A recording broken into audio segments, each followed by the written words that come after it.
Hello and welcome to this tutorial on calculating voltages and currents on the Common Emitter BJT circuit. For this circuit, we will not go over details for current gain for beta and alpha, beta being the ratio of collector current to base current, and then alpha being the ratio of the collector current to emitter current. For practical purposes, just know that beta, depending on the manufacturer of the BJT, can be anywhere from 50 to 200 of a gain, while alpha is approximately 1, meaning that the collector current is very, very close to the emitter current. Okay, here we see a common emitter circuit drawn, and the problem is asking us if we set VCC, sometimes noted as VC, is equal to 12 volts, and that's just the voltage on the collector, then find the voltage drop across the load resistor, which is denoted as the collector resistor in this diagram. So find the voltage drop across RC. Now to find the voltage drop across the load resistor, which we also call the capacitive resistor in this diagram, the collector current must be determined first. The collector current will be approximately equal to the emitter current. Collector current is slightly bigger than the emitter current. They're almost equal to 1. They almost have a ratio of 1. So the collector to emitter gain is approximately 1. The emitter current makes up the vast majority of the collector current, with base current making a very, very small portion. Because of this, we state the collector current is approximately equal to the emitter current, and we use this to start our calculations. To find the emitter current, the base voltage must first be found.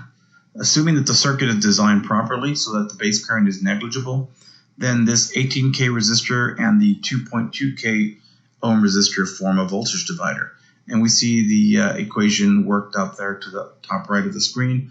The voltage at the base is equal to VB is equal to VC times 2.2 divided by 18 plus 2 ohms.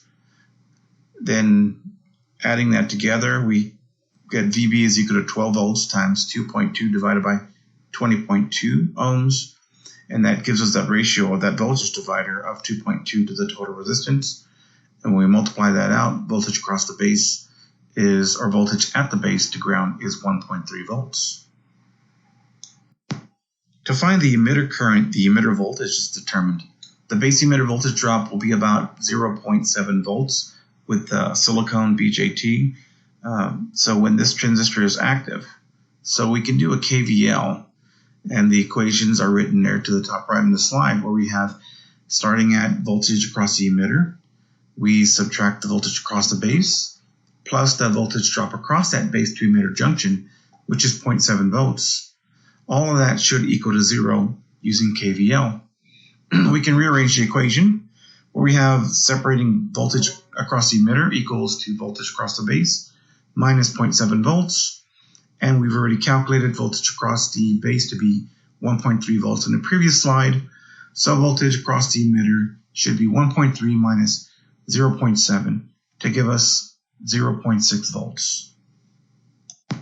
So now the emitter current can be calculated to be, using Ohm's law, current is equal to VE, which is the voltage across the emitter, divided by the emitter resistor, which is 100 ohms. Substituting the numbers, we get IE is equal to 0.6 divided by 100, which gives us IE equal to 0.006 amperes, or 6 milliamperes, or milliamps for short. Equating the emitter current and the collector current, the voltage drop across the load resistor or the collector resistor will be as follows, using Ohm's law. Ohm's law being voltage is equal to current times resistance. Now we substitute voltage across RC is equal to the current across the emitter times the resistance of the collector. So this gives us voltage across RC is equal to 6 milliamps, approximately 6 milliamps, times the 1 kilo ohm. And therefore, voltage across the collector resistor should be approximately 6 volts. As always, thank you for watching this tutorial on the common emitter calculations for voltage and current.